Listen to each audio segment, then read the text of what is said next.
Selamat datang di channel BH Korslet. Jangan lupa subscribe agar channel ini bisa berkembang ke depannya. Dan jangan lupa tinggalkan jejak Anda di kolom komentar. Terima kasih guys. Bab 530.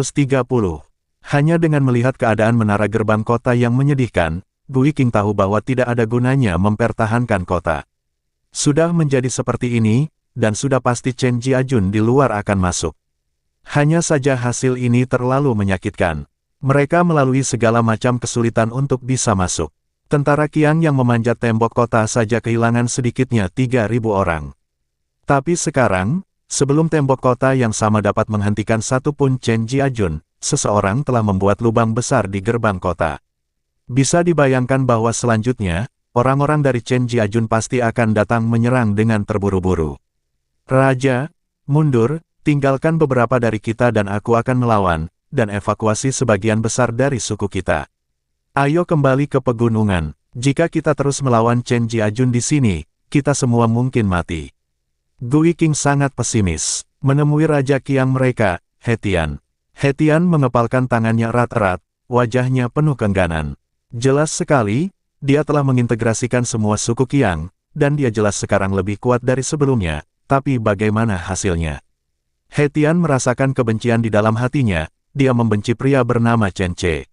Jika bukan karena dia, maka nama Hetian, Raja Qiang, pasti akan bergema di seluruh negeri, dan dia bahkan akan mampu membuat seluruh dinasti Zhou gila.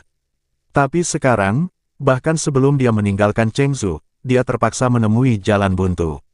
Jika dia mengetahui hal ini, Hetian tidak akan pernah membawa kekuatan besar kembali untuk mencari masalah dengan Chen Jiajun. Sekarang dia adalah Kuleskar yang lain. Kuleskar memiliki reaksi yang sama saat itu. Namun, Kuleskar lebih tegas daripada Hetian. Namun Hetian ragu-ragu karena bawahannya masih cukup banyak. Mundur, mundur kemana? Kembali ke pegunungan. Apa kamu lupa hasil Gunung Dahei? Orang itu punya kemampuan membakar Gunung Dahei, jadi di gunung manapun kita bersembunyi, dia pasti bisa membakar kita sampai mati. Gu Yiqing tiba-tiba berkeringat dingin. Dia adalah saksi mata pembakaran Daheishan. Pemandangan seperti itu menakutkan bahkan ketika dia memikirkannya kembali. Ya, kita tidak bisa kembali ke gunung. Kita tidak bisa kembali ke gunung apapun yang terjadi. Apinya sebenarnya belum padam, masih ada gunung yang terbakar di dekatnya. Tidak ada yang bisa memadamkan apinya, dan apinya tidak bisa dipadamkan. Oleh karena itu, api gunung terus menyala. Namun, tidak banyak orang di Gunung Siwan, dan hanya beberapa suku kecil Qiang memadamkan apinya, dan mereka hanya bisa menunggu. Entah akan padam dengan sendirinya, atau akan turun hujan lebat. Sangat tidak mungkin untuk kembali ke pegunungan. Yang ada hanya jalan buntu. Jadi, satu-satunya cara yang bisa kita ambil adalah terus membunuh. Saya ingin melihat apakah Chen Jiajun bisa menghadapinya. Ayo bunuh, dan terus bunuh, bertarunglah sampai ke Suzhou. Selama kita membunuh dengan cukup cepat, orang-orang Chen Jiajun tidak akan pernah bisa menyusul kita. Hetian membuat keputusan, dan saat mereka berdebat, orang-orang Chen Jiajun mulai mengambil tindakan. Hanya saja yang memimpin rombongan bukanlah 2 ekor gajah raksasa, melainkan 2 ekor marmut raksasa. Mereka melambaikan cakarnya yang sangat tajam dan menyerbu menuju gerbang kota. Para pemanah di menara kota dengan tergesa-gesa mulai menembak, tetapi detik berikutnya, mereka menjadi sasaran para pemanah tangan. Kecepatan menembak yang lebih padat dan efisien dengan cepat menembak jatuh beberapa pemanah tentara Qiang. Serius, segera setelah hal pertama muncul, segera. Tentu saja, medan perang yang lebih intens ada di gerbang kota. Gerbang kota diledakkan, tetapi masih belum sepenuhnya terbuka. Mengikuti perintah Raja Qiang Hetian, tentara Qiang yang tak terhitung jumlahnya bergegas mendekat dan mulai menggunakan tubuh mereka untuk mengisi kekosongan di sini. Saya harus mengatakan bahwa tentara Qiang memang sangat berani. Orang biasa hanyalah pemula dibandingkan dengan mereka. Namun, yang dihadapi para prajurit Qiang ini sekarang bukanlah Chen Jiajun di luar, melainkan 2 marmut raksasa yang menakutkan. Mereka sudah bergegas ke gerbang kota. Gerbang kota-kota Chengzu lebih lebar dan bisa menampung 2 marmut raksasa. Mereka bergegas mendekat, melambaikan cakarnya, dan mulai menghancurkan gerbang kota yang rusak. Itu berjalan sangat lancar. Di depan cakar mereka yang sangat tajam, gerbang kota yang semula ditinggalkan menjadi seperti tahu, dan dengan mudah tergores oleh cakar mereka yang tajam dan menjadi lebih buruk lagi. Tentara Qiang yang memblokir gerbang kota ditangkap dan dihancurkan bersama dengan gerbang kota sebelum senjata mereka mengenai musuh. Darah merah cerah disertai jeritan menyakitkan menambah warna gerbang kota yang berdebu. Kekuatan marmut raksasa memang luar biasa. Mereka dengan mudah menggores seluruh gerbang kota, dan kemudian mulai mendorongnya secara horizontal. Tidak peduli betapa beraninya tentara Qiang di dalamnya, hanya bisa berakhir dengan kebencian ketika menghadapi cakar besar mereka. Jeritan terdengar satu demi satu, dan ketika marmut raksasa sudah memasuki gerbang kota, ketiga harimau yang mengikutinya tidak sabar untuk membunuh mangsanya. Setelah harimau, ada badak bercula tembaga. Badak bercula perunggu tidak peduli apakah itu drum atau bukan, dan langsung menyerang ke depan. Ia hanya harus berhati-hati agar tidak mengenai marmut raksasa di depannya. Ia membunuh dan menabrak semua orang yang dilihatnya. Dalam satu gerakan, banyak orang Qiang tertusuk tanduknya. Terakhir, ada dua gajah raksasa dengan momentum terkuat. Luo Sanshan sedang duduk di punggung gajah jantan, memerintahkan binatang raksasa untuk berlarian dan selalu membunuh beberapa orang. Namun, peran terbesar dari binatang raksasa itu bukanlah dalam membunuh. Tidak peduli seberapa kuatnya mereka tidak pandai membunuh seperti manusia. Oleh karena itu, ketika tentara Chen Jiajun terakhir datang, pertempuran mencapai puncaknya. Chen Jiajun mulai secara bertahap memajukan sistem 3-3, dan mulai memburu tentara Qiang di setiap jalan dan jalur. Tentara Qiang tersebar di kota, dan ada pula yang bersembunyi, namun sebagian besar pasukan masih melarikan diri. Raja Qiang Hetian terus melarikan diri, seperti hantu dan menangis, dan mengikuti rakyatnya dari dekat. Namun, jumlah mereka hanya akan semakin kecil. Bagaimanapun, mereka akan mengirim beberapa bawahan mereka dari waktu ke waktu untuk mencegat pengejaran tentara Chen Jiajun, dan kemudian mereka akan diserang secara brutal. Chen Xiaobing, Tong Dalei, dan Chu Zengyi dibagi menjadi 3 kelompok, dan mereka menjadi gila dalam membunuh. Semangat pasukan Chen Jiajun juga muncul dalam pertempuran ini. Bagaimanapun, semua orang pernah mengalami kerugian yang disebabkan oleh tentara Qiang. Kali ini, ketika tentara Qiang hampir dimusnahkan, tidak ada yang mau membiarkan mereka pergi begitu saja, karena begitu tentara Qiang dilepaskan, mereka mungkin akan kembali.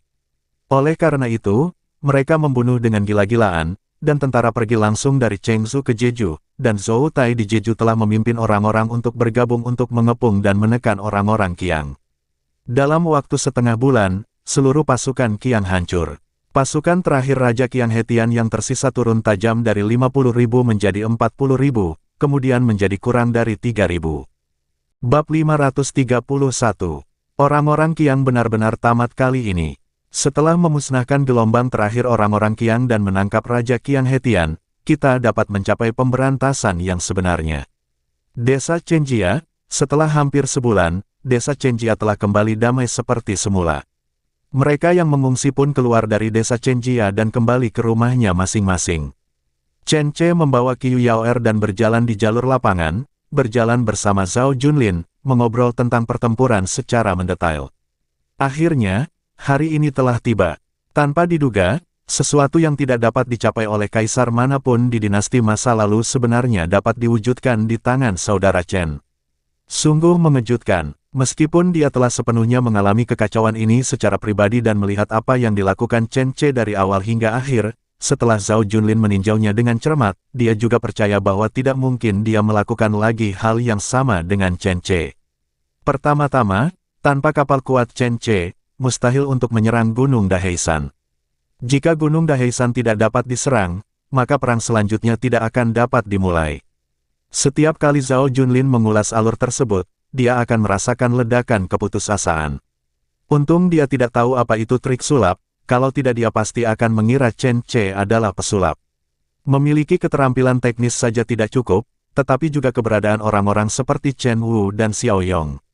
Yang paling mengagumkan adalah ada Luo Sanshan dan banyak hewan besar dengan mudah ditaklukkan. Perlu Anda ketahui bahwa hewan-hewan tersebut, baik badak maupun gajah liar, berperilaku baik di penangkaran. Mereka mengikuti orang-orang Qiang tersebut untuk berperang di tempat selain desa Chenjia. Namun, mereka memberontak saat mereka bersentuhan dengan Luo Sanshan. Mereka tidak hanya menjadi hewan peliharaan Luo Sanshan, mereka bahkan berbalik dan langsung membunuh pemilik sebelumnya. Setiap kali dia memikirkan adegan itu, Zhao Junlin akan merasa sangat terkejut. Hehe, waktunya bagus. Bukannya Kaisar tidak peduli, tapi mereka benar-benar tidak punya cara untuk menghadapi orang-orang Qiang ini. Jika saya tidak memiliki tentara dan kuda yang kuat, saya khawatir saya tidak akan bisa melakukan ini. Chen Ce tidak bersikap rendah hati, dia hanya mengatakan yang sebenarnya. Zhao Junlin merapikan rambutnya dan bertanya, bagaimana kerugian dalam pertempuran ini? Tidak apa-apa, saya bisa menerimanya. Para korban dievakuasi tepat waktu, jadi mereka membunuh dan melukai kurang dari 100 orang. Kebanyakan dari mereka adalah orang-orang keras kepala yang menolak untuk pergi, dan ditemukan oleh orang-orang Qiang dan digunakan sebagai makanan. Namun rumah-rumah masih agak rusak, ditambah beberapa ekor ternak, seperti ayam, bebek, sapi dan domba yang tidak dibawa tepat waktu. Kerugian harta benda sekitar 30.000 tael perak. Kedengarannya banyak, tapi dibandingkan dengan kerugian yang ditimbulkan oleh orang Qiang yang turun gunung di masa lalu, kerugian seperti ini bisa dikatakan tidak lebih dari gerimis. Kita pasti bereaksi terlalu cepat. Jika pertempuran ini berlangsung lebih lama, lebih banyak orang akan menderita. Zhao Junlin sangat iri pada Chen Ce karena memiliki pasukan yang berani berperang dan menyerang berkualitas sangat tinggi. Jika pasukan keluarga Chen ini diserahkan kepadanya, maka dia merasa mampu sepenuhnya mengendalikan Grandmaster Liu Xiangwang dan Perdana Menteri Jiang Mingjia. Namun, dia hanya memikirkannya, karena ini tidak mungkin, tentara Chen Jiajun tidak bisa menuruti perintahnya. Zhao Junlin penuh dengan emosi, tetapi Chen Ce senang. Setelah mengalahkan orang-orang Qiang kali ini, dia akhirnya menyadari apa yang telah dia banggakan kepada putrinya. Setelah orang-orang Qiang pergi, hal penting berikutnya adalah siap bersemangat membangun kembali negeri. Dalam waktu kurang dari 2 tahun, seluruh Chengdu, Gunju, dan Jeju akan mampu membentuk lingkaran bisnis yang makmur. Saat itu, memblokir Jiangnan tidak hanya sekedar pembicaraan. Setelah mengusir orang-orang Qiang, ketertiban telah dipulihkan di desa Chengjia, dan pabrik-pabrik besar mulai melanjutkan produksi. Bahkan pabrik baja dan pabrik semen di Gunzu sudah mulai berproduksi. Dengan kapal berarti kemampuan angkut berkecepatan tinggi, namun yang terpenting selanjutnya adalah meningkatkan produksi baja dan pemasangan rel, sehingga kalangan usaha antar beberapa ibu kota negara dapat cepat terhubung. Chen Ce merasa masa depan menjanjikan. Tetapi saat ini, Zhao Junlin melihat seekor burung kuning emas hinggap di bahunya. Chen Ce memperhatikan dengan seksama. Burung emasnya tidak besar, tapi sangat bagus, dan sesuai dengan persyaratan estetika keluarga kerajaan. Ketika Zhao Junlin melihatnya, dia tiba-tiba merasa ada yang tidak beres. Ini adalah metode kontak utamanya dengan kroni-kroninya di istana, dan kroni-kroninya yang tinggal di istana dan juga Anzi. Jika bukan sesuatu yang penting, Anzi ini tidak akan menggunakan metode kontak seperti itu untuk menemukan Zhao Junlin. Benar saja, ketika dia membuka kertas tipis di kaki burung emas itu, dia terkejut saat melihat isinya. Saudara Zhao, ada apa? Chen Ce pada awalnya tidak menganggapnya serius, tetapi ketika dia melihat wajah Zhao Junlin, dia menyadari ada sesuatu yang tidak sederhana. Zhao Junlin terlihat sangat jelek. Dia melambaikan tangannya, lalu segera pergi bersama Fat Gold dan Tin Tiger. Ada apa dengan dia? Apakah ada perubahan dalam keluarganya? Chen Ce tidak terlalu memperhatikannya, bagaimanapun juga, dia adalah seorang putri, jadi meskipun ada perubahan dalam keluarga, itu tidak ada yang bisa dilakukan oleh Chen Ce. Setelah kembali ke kediamannya, Zhao Junlin sedikit kewalahan. Fat Gold bertanya dengan gugup, "Tuan, ada apa?" Zhao Junlin menunjukkan kertas itu kepadanya secara langsung dan berkata dengan sedih, "Liu Xiangwang dan Jiang Mingjia mengetahui bahwa saya tidak lagi berada di istana. Mereka melancarkan kudeta, tetapi bukannya mendukung kaisar baru, mereka menemukan seseorang yang persis seperti saya. Pria itu telah mengambil alih." Zhao Junlin kehilangan seluruh energinya dalam sekejap. Apa? Taisi Liu dan Perdana Menteri Jiang. Beraninya mereka. Fat Gold dan Tin Tiger buru-buru melangkah maju untuk memeriksa. Catatan di kertas sutra memang bermaksud demikian. Meskipun tidak dijelaskan secara detail karena alasan ruang, itu sama dengan apa yang dikatakan Zhao Junlin. Beraninya mereka, ini pemberontakan. Fat Gold dan Tin Tiger bertanya pada diri sendiri dengan suara teredam. Meskipun mereka mempertanyakannya, setelah memikirkan tentang perilaku arogan Grandmaster dan Perdana Menteri di istana di masa lalu, mereka sebenarnya mempercayai kebenaran masalah ini di dalam hati mereka. Hanya saja Perdana Menteri dan Grandmaster mengetahui bahwa Permaisuri telah meninggalkan ibu kota selama beberapa bulan dan tidak ada kabar. Kemudian mereka tidak mencarinya, tetapi menggunakan strategi mereka untuk menemukan pria yang terlihat sangat mirip Permaisuri, dan langsung membantunya naik tahta. Cara ini kedengarannya luar biasa, tetapi memang bisa mereka lakukan.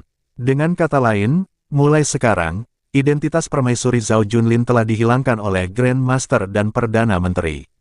Bagaimanapun, dunia tidak mengetahui bahwa Kaisar adalah seorang wanita mirip dengan Zhao Junlin.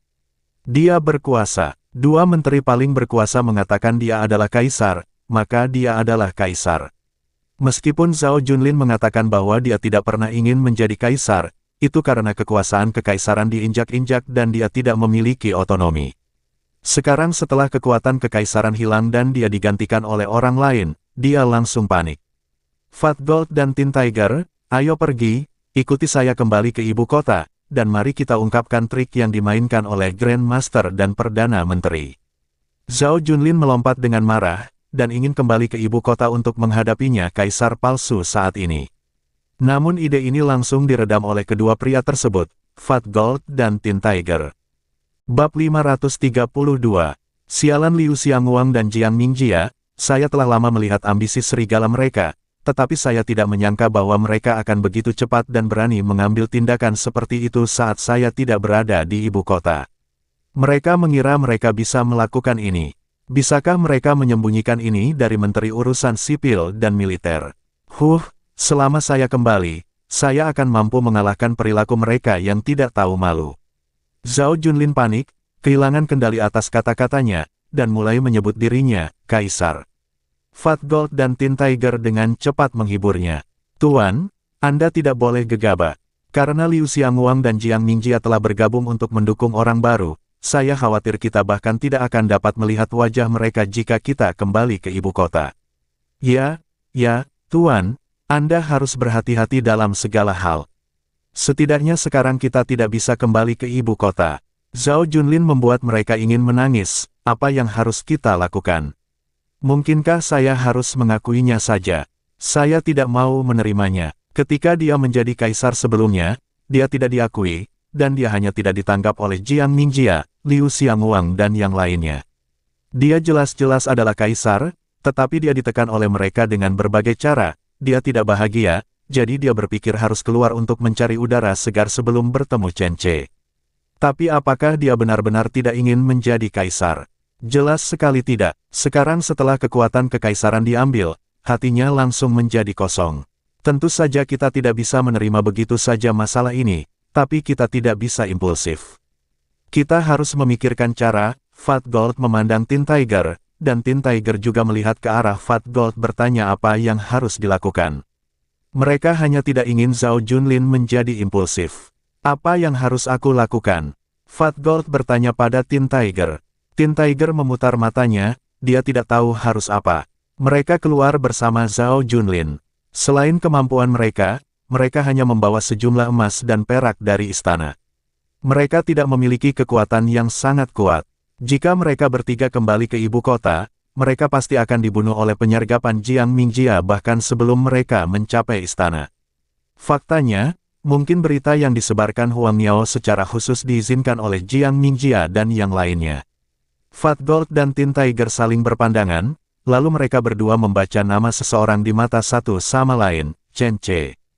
Keduanya mengangguk satu sama lain, lalu Fat Ye berkata, Tuan, bagaimana kalau kita mengaku kepada Chen Ce, menjelaskan identitas Anda, dan kemudian meminta bantuannya? Ya, Yang Mulia, jika ada orang di dunia ini yang dapat membantu kita, saya khawatir satu-satunya orang adalah Chen Ce. Anda juga telah melihat keberanian tentara Chen Jiajun. Jika Chen Jiajun bertarung dengan Liu Xiangwang dan yang lainnya, maka... Zhao Junlin tertegun sejenak, lalu memikirkannya dengan serius. Chen Ce. Dia ingat bahwa pasukan Chen Jiajun begitu berani dan tak terkalahkan sehingga bahkan orang-orang Qiang pun cacat. Jadi dengan kekuatan yang tak terkalahkan ini, mengapa khawatir tidak bisa mendapatkan kembali kekuasaan kekaisaran? Chen Ce baik, berani, banyak akal, dan sangat mampu, tapi mengapa dia harus membantuku? Dia tidak tahu bahwa aku adalah kaisar, akankah dia mempercayaiku? Percaya atau tidak, Anda hanya akan tahu setelah mencobanya. Yang mulia, kita telah jatuh ke titik ini. Kita telah membantu Chen Che sebelumnya. Tentara boneka telah mencapai prestasi besar. Chen Che masih sangat berhati-hati. Mohon bantuannya. Jika itu kepalanya, meskipun dia tidak mengirim pasukan, dia harus tetap memberikan nasihat kepada petugas. Selain itu, dalam beberapa hari terakhir sejak kita berada di sini, Tuan, Anda dan Chen Che rukun. Tidak hanya bagus, Zhao Junlin juga selalu mengagumi Chen Che. Tapi dia juga tahu bahwa tidak mungkin antara dia dan Chen Che. Dia adalah seorang permaisuri, dia tidak bisa berkomitmen pada siapapun. Chen Che memiliki keluarga, dan tidak mungkin baginya untuk meninggalkan istri dan putrinya demi Zhao Junlin. Jika dia orang seperti itu, maka Zhao Junlin tidak akan menyukainya. Secara umum, sekarang aku tidak punya pilihan lain selain meminta bantuan Chen Che, jadi apapun yang terjadi, aku harus mencobanya sekali. Sungguh konyol. Aku selalu merasa bahwa menjadi seorang kaisar tidak ada artinya, tetapi sekarang setelah aku kehilangan jabatan kaisar, aku sangat merindukannya. Sialan Liu Xiangwang dan Jiang Mingjia, aku benar-benar ingin membunuh mereka semua. Setelah beristirahat sejenak, Zhao Junlin perlahan-lahan mendapatkan kembali kewarasannya. Meskipun dia seorang wanita, dia telah menjadi kaisar selama bertahun-tahun. Setelah tiba-tiba kehilangan kekuatannya, dia dapat dengan cepat menyesuaikan mentalitasnya dan menghadapi situasi saat ini lagi. Fat Gold dan Tin Tiger akhirnya menghela napas lega, mata mereka penuh dengan kepuasan.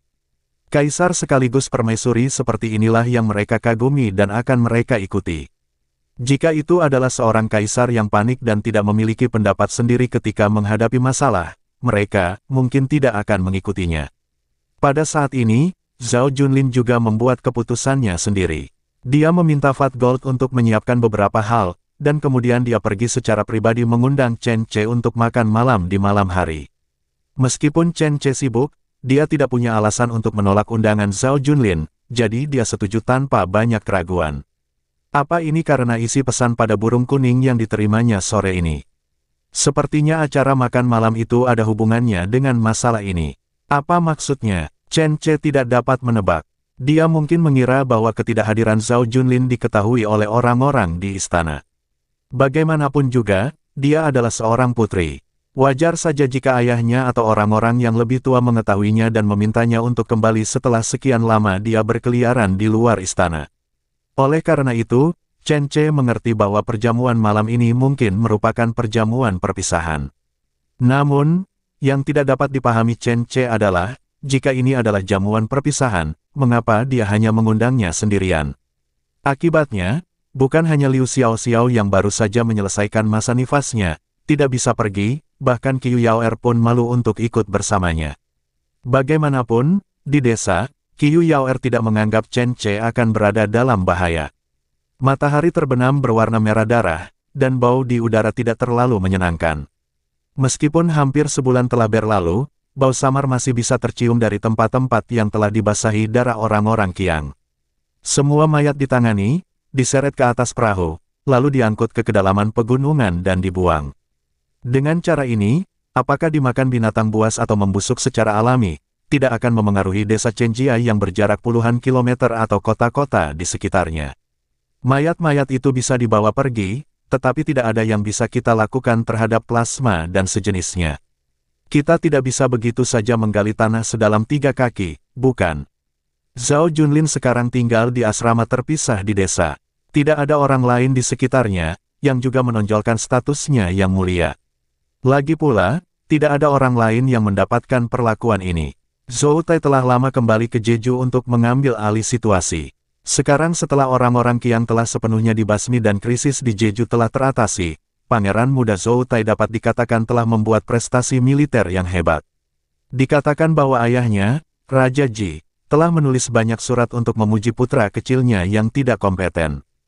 Chen Che berjalan ke halaman di bawah sinar matahari terbenam. Zhao Junlin keluar dan menyambut Chen Che dengan hangat. Saudara Chen, kita tidak akan pulang sebelum mabuk hari ini. Ini anggur Li Huabai kesayanganku. Zhao Junlin sendiri yang menuangkan anggur untuk Chen Ce. Chen Ce duduk dengan gembira, "Saudara Zhao, apakah Anda memasak hari ini?" Makanannya terlihat lezat. Chen Ce tidak terburu-buru bertanya tentang situasinya. Dia hanya menganggapnya sebagai makan malam perpisahan yang sederhana dan tidak terlalu memikirkannya. Zhao Junlin tidak mengatakan apa-apa, tetapi hanya minum dan makan bersama Chen Ce satu cangkir demi satu cangkir. Setelah beberapa saat, Chen Ce merasa sedikit pusing.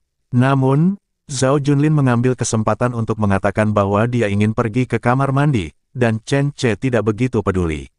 Setelah menunggu beberapa saat, seorang wanita muda yang anggun berjalan masuk tanpa alas kaki. Ketika Chen Ce melihat sepasang kaki kecil yang putih dan lembut melangkah di lantai kayu, dia langsung tersadar. Bersambung ke bab selanjutnya.